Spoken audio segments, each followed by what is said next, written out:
আসসালামু আলাইকুম, কেমন আছেন সবাই? আজকে আমি আপনাদের সাথে কথা বলবো স্পিড এসির এই যে সাকশান এবং ডিসচার্জের যে ওয়ালভগুলো আছে এগুলো দিয়ে যদি গ্যাস লিক করে, হ্যাঁ, তাহলে আপনি কিভাবে এসি ফিটিং অবস্থায় এটা রিপেয়ারিং করি আপনি গ্যাস লিক বন্ধ করতে পারবেন এদিক দিয়ে যদি গ্যাস লিক করে। আর এদিক দিয়ে যদি গ্যাস লিক করে তাহলে তো আমরা সবাই জানি যে এটা পাইপটা যদি আমরা লাগানোর সময় যদি এদিক দিয়ে লিক করে তাহলে আমরা পাইপটা খুলে নতুন করে প্লায়ারিং করে আবার পাইপটা যদি এই নাটটা যদি টাইট করি তাহলে হয়তো গ্যাস লিকটা বন্ধ হয়ে যাবে, ঠিক আছে। আর যদি এদিক দিয়ে লিক করে এলিঙ্কি দিয়ে যে যখন আমরা খুলি বা বন্ধ করি এই জায়গা দিয়ে যদি লিক করে তাহলে অনেকে কি করে যে লিক করলে এটারে কেটে নতুন একটা ওয়েল্ডিং করে লাগাই দেয়।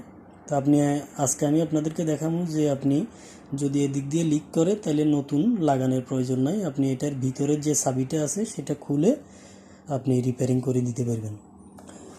তো আসলে এটা লিক কেন করে আগে এই বিষয়ে কথা বলি।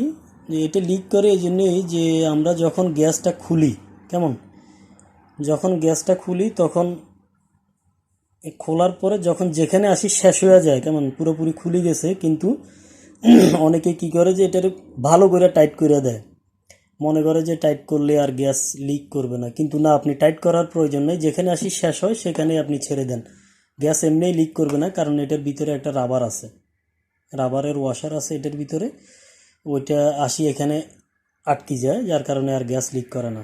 তো বা অনেকে বন্ধ করার সময় এইভাবে বন্ধ করার সময় অনেকে আবার ভালো করে টাইট করে দেয়, তো যার কারণে ধীরে ধীরে রাবারটা খারাপ হয়ে যায়। আপনি যত বেশি টাইট করে দিবেন রাবারটার মধ্যে প্রেসার পড়ে তখন এটা আস্তে আস্তে খারাপ হয়ে যায়।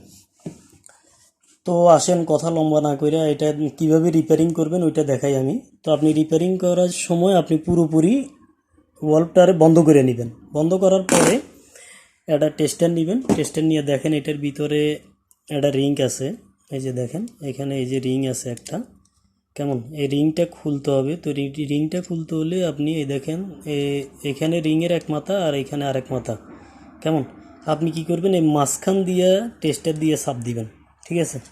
এই যে দেখেন আপনি মাঝখান দিয়ে যদি টেস্টার দিয়ে চাপ দেন তাহলে রিংটা নিচের দিকে চলে যাবে, নিচের দিকে চাপ দেন মাঝখান দিয়ে, তাহলে রিংয়ের মাঝখান নিচের দিকে যাওয়ার পরে মাথাগুলো উপর দিকে উঠে যায়। তো আপনি আস্তে আস্তে ধীরে ধীরে এটারে এমনি উপরের দিকে নিয়ে নেন। এই যে দেখেন রিংটা ইজিলি খুলে গেছে। খুলে যাওয়ার পরে আপনি অ্যালিঙ্কি নিয়ে এটারে পুরোপুরি খুলে ফেলেন, এটারে পুরোপুরি খুলেন। হুম পুরোপুরি খোলার পরে এটা দেখেন পুরোপুরি থ্রেডগুলো খুলে গেছে, কিন্তু এটা ইজিলি বাইরে হইব না, কারণ ভিতরে রাবার আছে, তো রাবারের ওয়াশার আছে। তো আপনি দেখেন হালকা একটু ইয়ে করলে এটা আসবে, দেখেন হালকা একটু এদিক সেদিক করলে এটা ধীরে ধীরে বাইরে আসবে।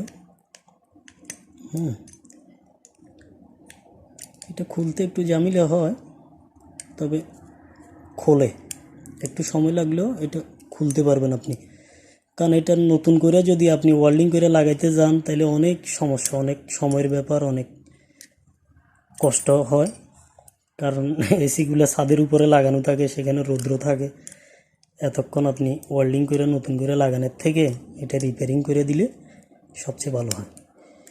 এটা খুলতে একটু ঝামেলা হচ্ছে, কারণ ভিতরে রাবার আছে, তো রাবারের কারণে দেখেন রাবারটা নষ্ট হয়ে গেছে, যার কারণে এদিক দিয়ে লিক করতো গ্যাস।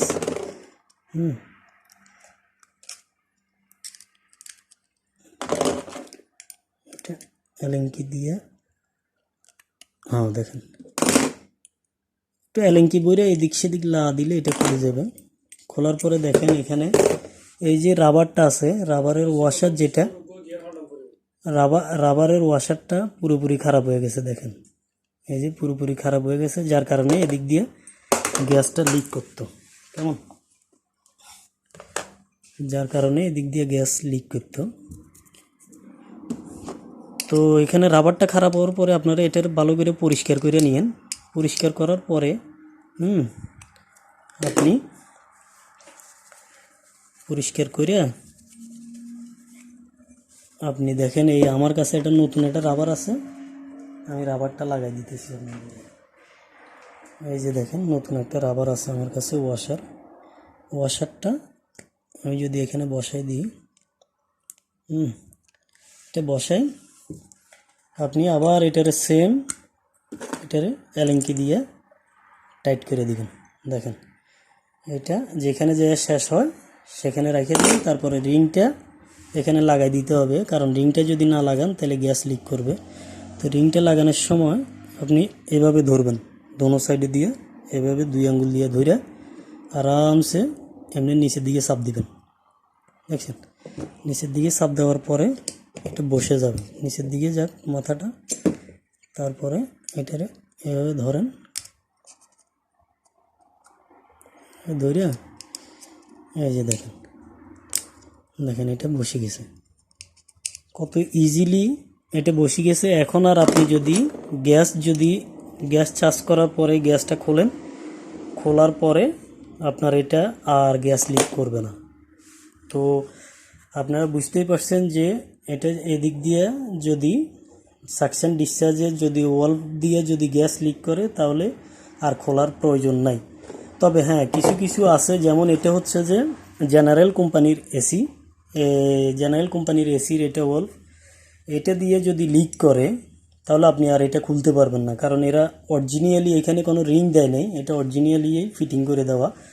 যদি এটা আপনি চেঞ্জ করতে হয় তাহলে এটা এদিক দিয়ে ওয়েল্ডিং করে 5 পেয়ারে বাইর করতে হবে, তখন আপনি ভিতরের যে চাবিটা আছে, ওয়াল্ভটা আছে, ওইটা বাইর করতে পারবেন। তবে এত ঝামেলা থেকে আপনি এটা নতুন একটা লাগাই দিতে পারবেন। যদি এভাবে যদি ফিক্সওয়ালা যদি না থাকে, যদি এরকম রিংওয়ালা যদি থাকে কেমন, তাহলে আপনি এটা সহজেই চেঞ্জ করে দিতে পারবেন। তো আশা করি আপনাদের কাছে যদি ভিডিওটা ভালো লাগে তাহলে আমার ভিডিওর মধ্যে একটা লাইক দিয়েন, শেয়ার করেন। আসসালামু আলাইকুম।